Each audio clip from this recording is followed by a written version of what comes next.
All right, so today's read along is the rules for decision.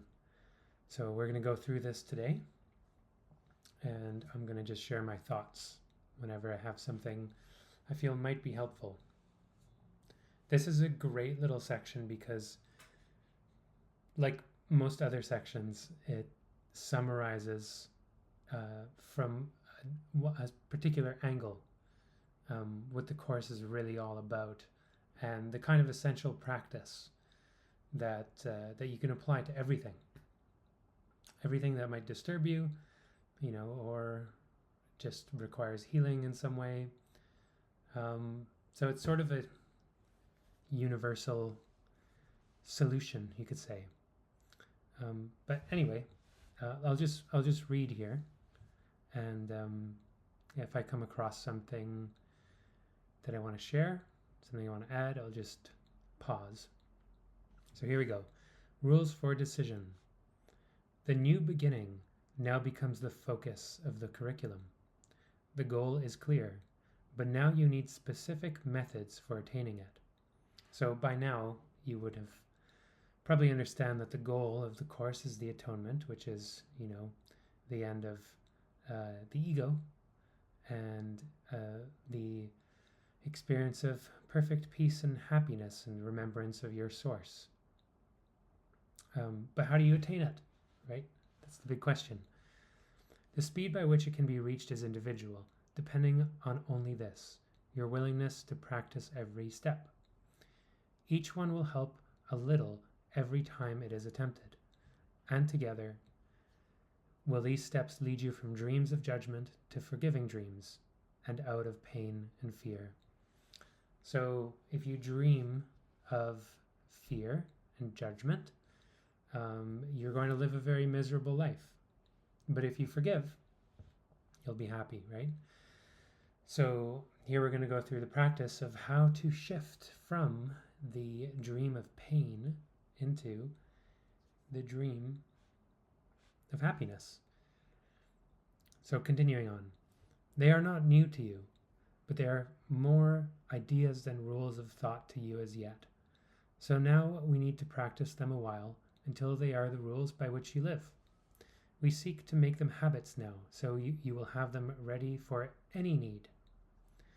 So the course can be sometimes seem a little bit abstract, but it's important to keep in mind that we're not dealing with abstractions.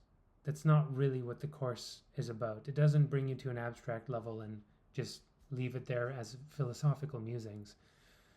The point of abstraction is to realize that the solution to whatever problem there is applies to everything that you experience.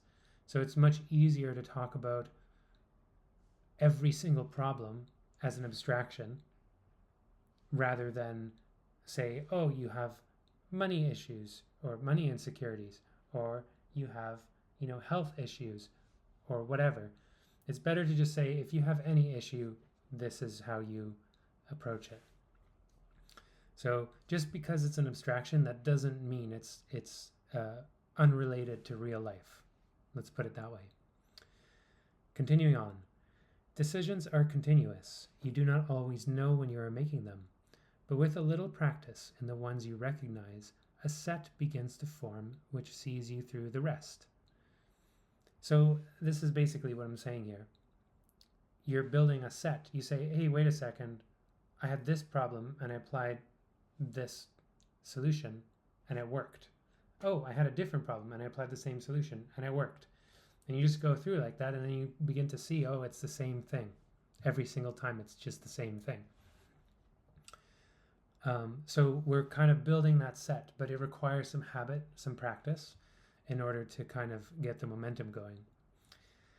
The proper set adopted consciously. Oh wait, did I skip a part? It is not wise to let yourself become preoccupied with every step you take. The proper set, adopted consciously each time you wake, will put you well ahead. And if you find resistance strong and dedication weak, you are not ready. Do not fight yourself, but think about the kind of day you want. and tell yourself there is a way by which this very day can happen just like that. Then try again to have the day you want. I think that's pretty clear. The outlook starts with this: today I will make no decisions by myself. This means that you are choosing not to be the judge of what to do. But it must also mean you will not judge the situations where you will be called upon to make a response. For if you judge them, you have set the rules for how you should react to them, and then another answer cannot but produce confusion and uncertainty and fear. So this is a really important, this can sound kind of cryptic. I hope you're following along, but if you're not, I'll try to flush this one out. So let's say in daily living, you know what, I'll give an example, like a concrete example, right? Let's say you're running late for work, right? And as you're running late, you're thinking to yourself, oh God, like you're really stressed. You're stressed, you're upset, you're annoyed, you're a bit angry, grumpy. So you're late for work, and you might be tempted to ask, right? To ask the Holy Spirit, or to try to find guidance. And you might say oh, what road should I take so that I can make it to work on time? So in that, you're open to what you should do in that situation. You're opening up for guidance for which road you should take. So that's at least you're not trying to choose the road on your own. You're give me some wisdom, help me to choose the best road. But you're still assuming what the situation is. You've already judged the situation, which is, I'm going to be late to work, and there's a specific road that I can take that will bring me to work the fastest way possible. So it's important to realize that the situation itself is a judgment.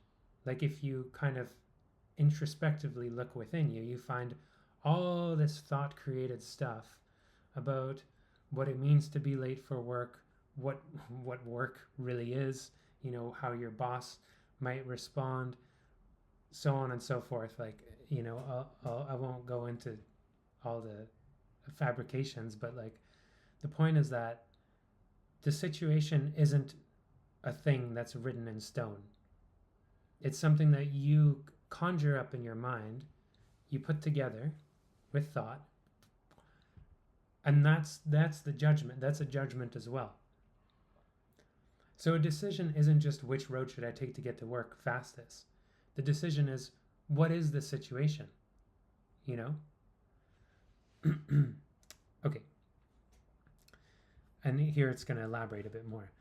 This is your major problem now. You still make up your mind and then decide to ask what you should do.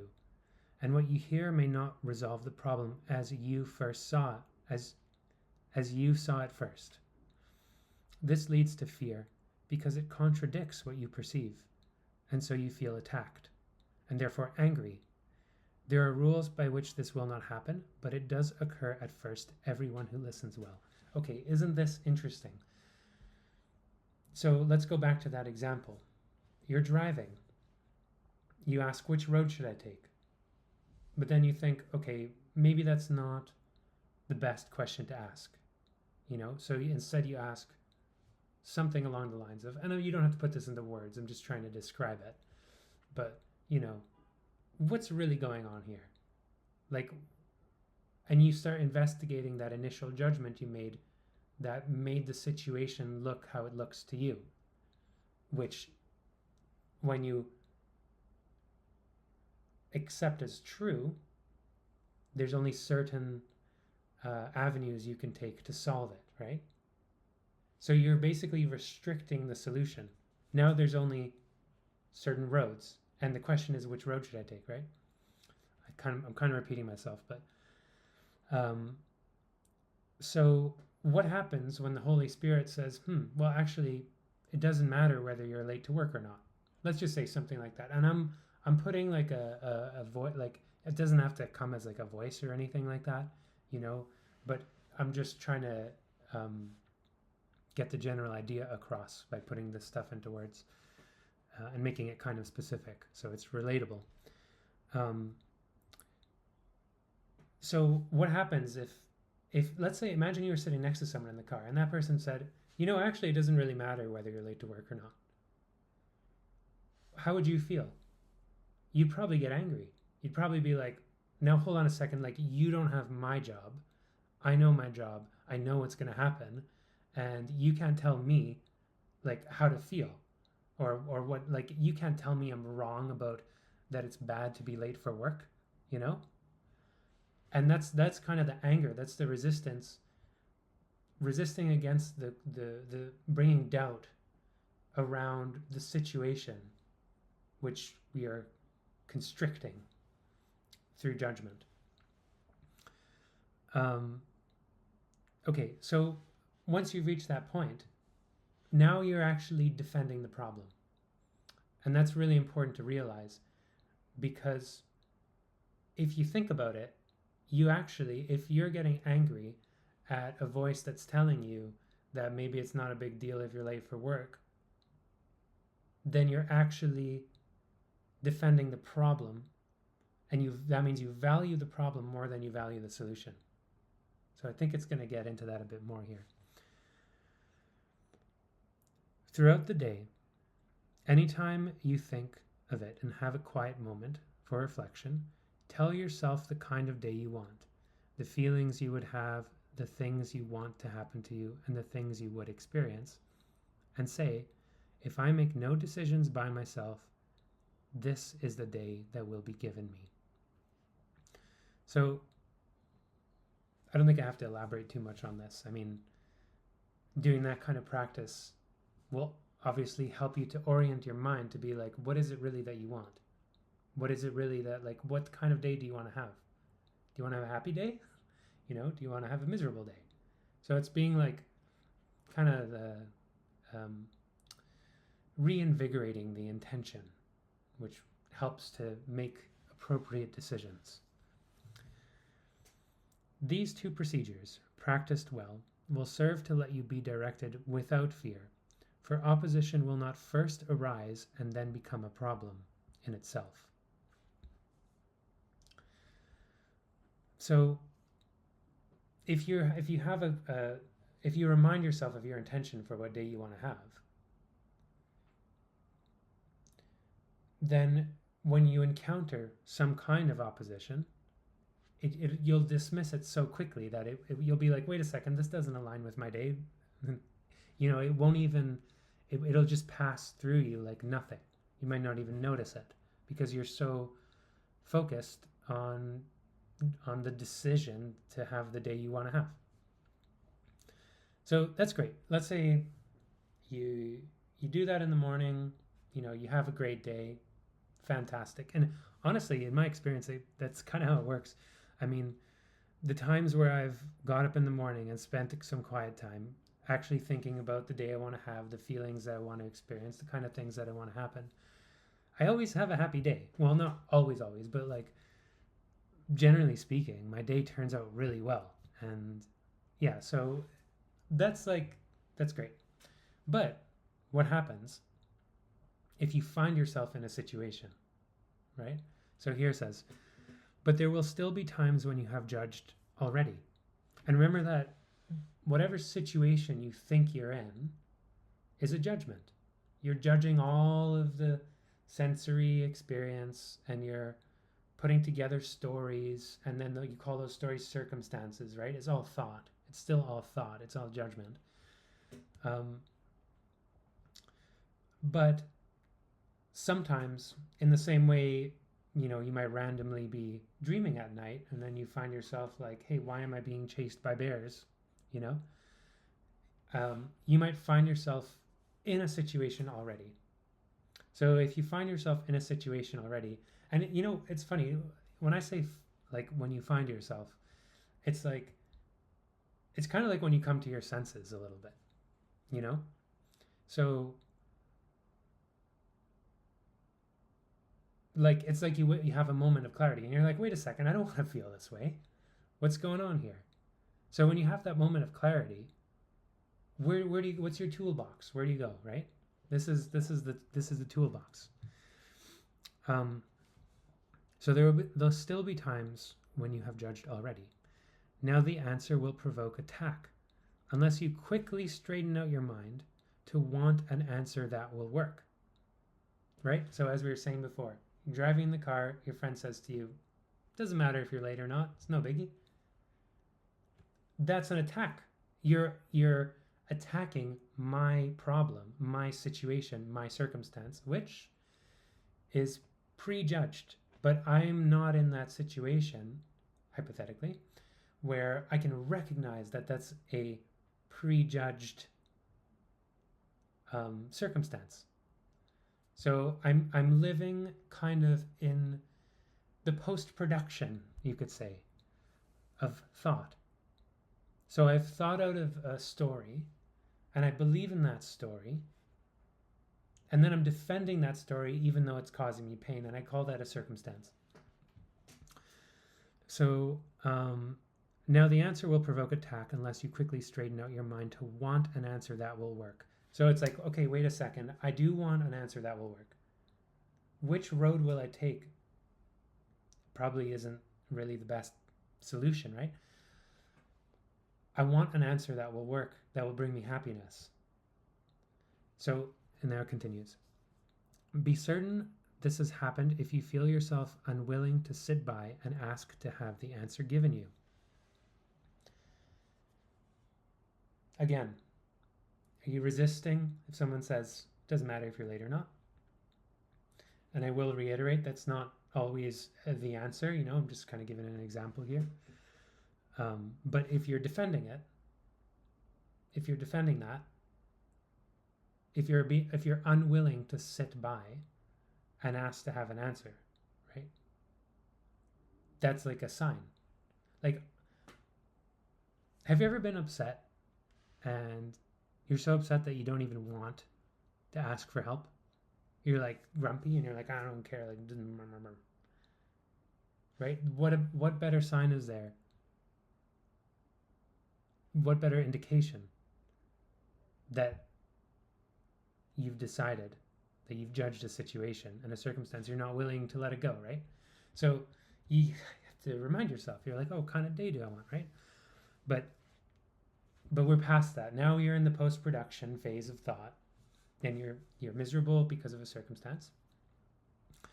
So, okay, let's continue. This means you have decided by yourself and cannot see the question. Now you need a quick restorative before you ask. Okay, this means you have decided by yourself and cannot see the question. So like, your decision was to see the circumstance in a certain way, right? Or see the circumstance at all, right? Because it's all just a fabrication, a story. And you can't see the question, which might be more along the lines of, is this worth thinking about? Or is this even real? You know? I'm not going to say that, but what I'm just like, how do I say this? The actual question, I don't want to make a framework for it right now, but I'm again just kind of using these examples to kind of explain how when you take a step back and start to see your own fabrications of the circumstance, your own judgment, you're able to ask more meaningful questions, right? So which road should I take is not the real question, because it won't lead to the real answer. It might lead to an answer of which road you should take, but is that really going to help you? You know? Okay, now you need a quick restorative before you ask. Remember once again the day you want, and recognize that something has occurred which is not part of it.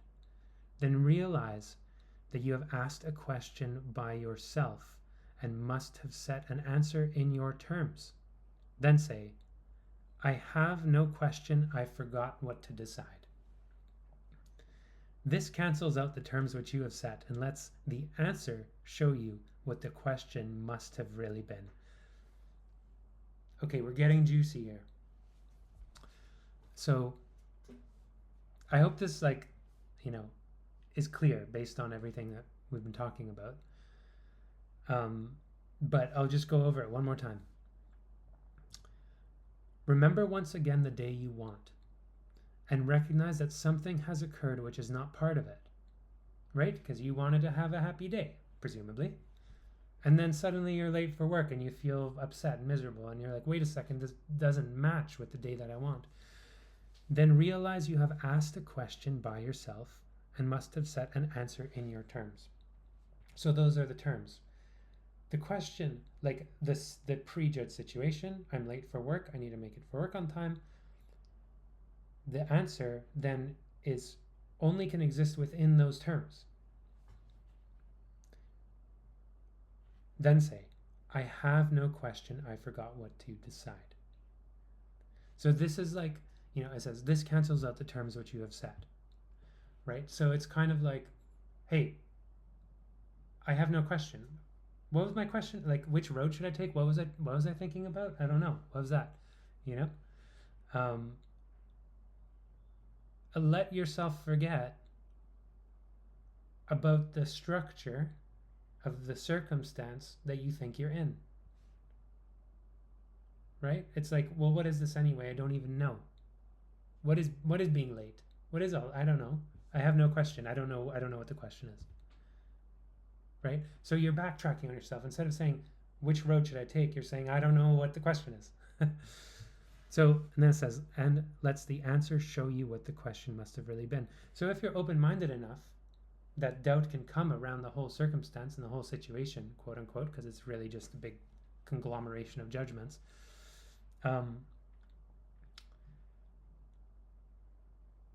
Then you can actually hear the answer. And when you hear the answer, you'll realize that which road should I take was never really going to bring you happiness, right? Was never going to bring you the day that you want. Okay, continuing. Try to observe this rule without delay, despite your opposition. For you have already gotten angry, and your fear of being answered in a different way from what your version of the question asks will gain momentum, until you believe the day you want is the one in which you get your answer to your question, right? I asked you what road I should take. Why aren't you answering me? Please tell me which road I should take. Now I'm angry. And the answer that's coming through, which is going to take a step back, take me back into the projector booth of my mind and show me this circumstance that I've fabricated, right? I'm gonna see that as an attack. And I'll get more angry. And I'll get more defensive. I'll be like, listen here, I'm asking you which road I should take, right? Okay, and this is a great thing. So, until you believe the day you want is one in which you get your answer to your question. So this is why it's important to return to that intention of the kind of day you want. Do you want a happy day? Right? And if in your head you're like, well, a happy day can only happen if you tell me which road I should get on so I'm not late for work, then actually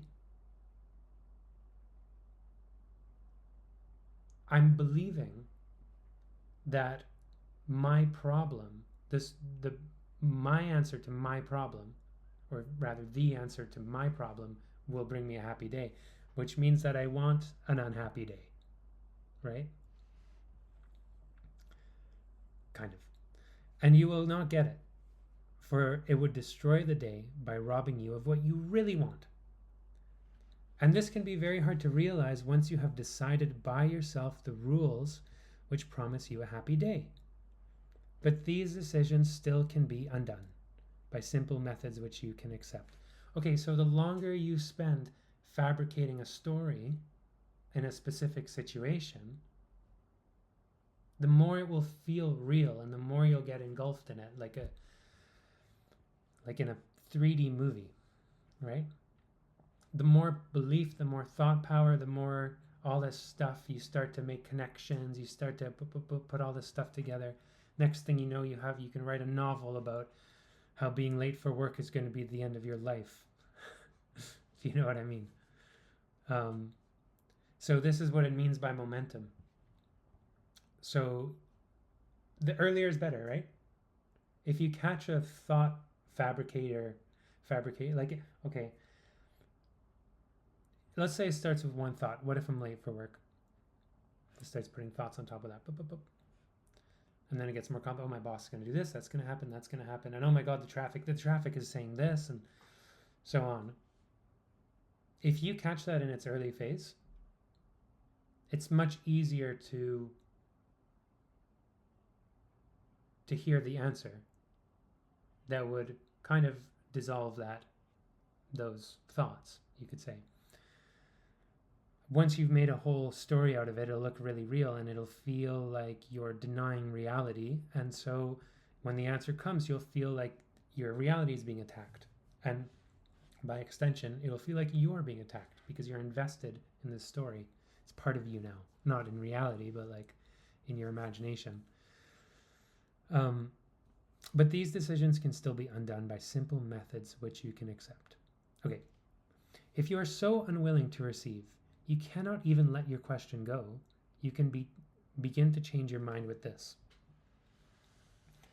At least I can decide I do not like what I feel now. This much is obvious and paves the way for the next easy step.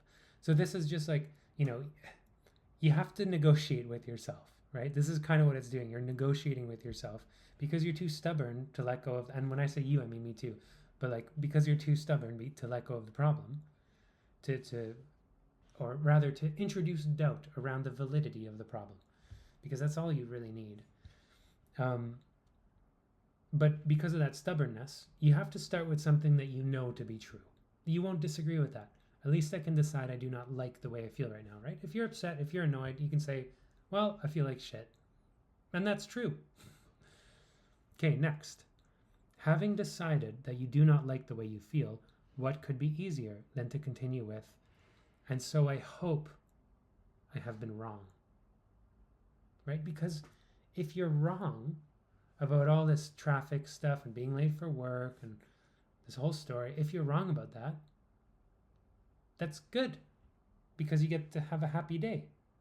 So you're not saying that you are wrong, but you're just saying, I hope I'm wrong. That would be good, What if the situation was just a little bit of my own thoughts running amiss and I'm kind of missing something obvious? I hope I'm wrong, right? That doesn't mean you are wrong. So that's why you can negotiate that with yourself, because you're not saying I am wrong. Otherwise, then that feels like an attack because you're like, no, being late for work is, being on time for work is important and blah, blah, blah. So, okay. This works against the sense of opposition and reminds you that help is not being thrust upon you, but is something that you want and something you need because you do not like the way you feel. This tiny opening will be enough to let you go ahead with just a few more steps you need to let yourself be helped. So if you're opposed to the validity of your story, shedding some doubt around that, the idea that you would hope that you're wrong aligns you to the fact that actually you kind of would prefer, like they would be good for you if you were wrong. You would like that. Now you have reached this turning point, the turning point, because it has occurred to you that you will gain if what you have decided is not so. Until this point is reached, you will believe your happiness depends on being right. But this much reason you have now attained. You would be better off if you were wrong. Right? Okay, it's like in the course, there's this famous line that says something along the lines of, I might be getting a bit wrong, but you need to prefer to be wrong. What was it? You need to prefer to be wrong rather than happy. Forget it. I'm going to get it wrong. But the idea is, if being right equals unhappiness, e.g., all your fabrication around being late, which is making you unhappy, if you're right about that, then you're going to be unhappy. But if you're wrong about that, then you're going to be happy. So what would you rather be? Happy or right? And yeah, I'll continue here. This tiny grain of wisdom will suffice to take you further. You are not coerced, but merely hope to have the thing you want. And you can say in perfect honesty, I want another way to look at this. Right? So we've aligned that, we've circumvented the opposition, the resistance, the anger around this is the situation. And we've moved into a space where you can see what's really aligned with having the day you want and the feelings you want to have and what's not. And if you understand that your problem, your circumstance, if you're wrong about it, brings you happiness, then you're going to shift your intention. You're going to be like, actually, I want to be wrong. That's good for me. I want another way to look at this. Now you're open. You're not asserting that you are wrong, but you're asserting that you want another way to look at it. Continuing on. Now you have changed your mind about the day and have remembered what you really want. Its purpose has no longer been obscured by the insane belief you want it for the goal of being right when you are wrong. Thus is the readiness for asking brought to your awareness, for you cannot be in conflict when you ask for what you want and see that it is this for which you ask. Right? So that's the end of conflict. Now your intention is aligned with your mind. You're like, this is the day I want. I'm not going to get the day I want if I'm asserting that my version of the circumstance is correct. Right? So now you're like, your intention and mind are aligned with, I would want another way of seeing this. Now we're ready. Now the Holy Spirit can work with you without you fighting back angrily. Now you have changed your mind about the day. Okay, I've already read that. This final step is but acknowledgement of lack of opposition to be helped. It is a statement of an open mind, not certain yet, but willing to be shown. Perhaps there is another way to look at this. What can I lose by asking? Thus you are made ready for a question that makes sense, and so the answer will make sense as well. Nor will you fight against it, for you see that it is you who will be helped by it. All right, so stop there for now. And just to kind of drive this all home about how powerful this is and how it all comes together. This is about realigning your mind with your will. So if you're deciding that you're right, being right makes you unhappy. But if you want to be right, because obviously you think that being right will lead you in some way to happiness, you're going to be resistant towards the thing that will actually bring you happiness.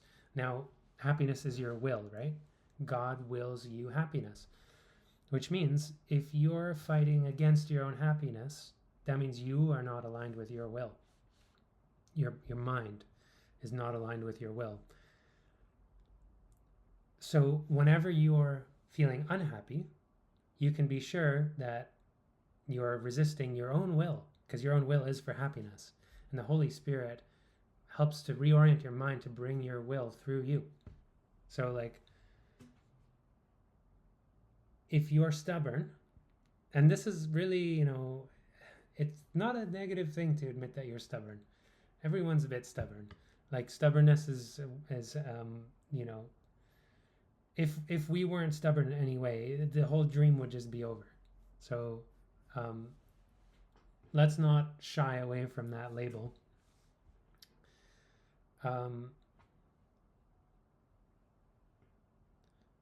But yeah, being stubborn,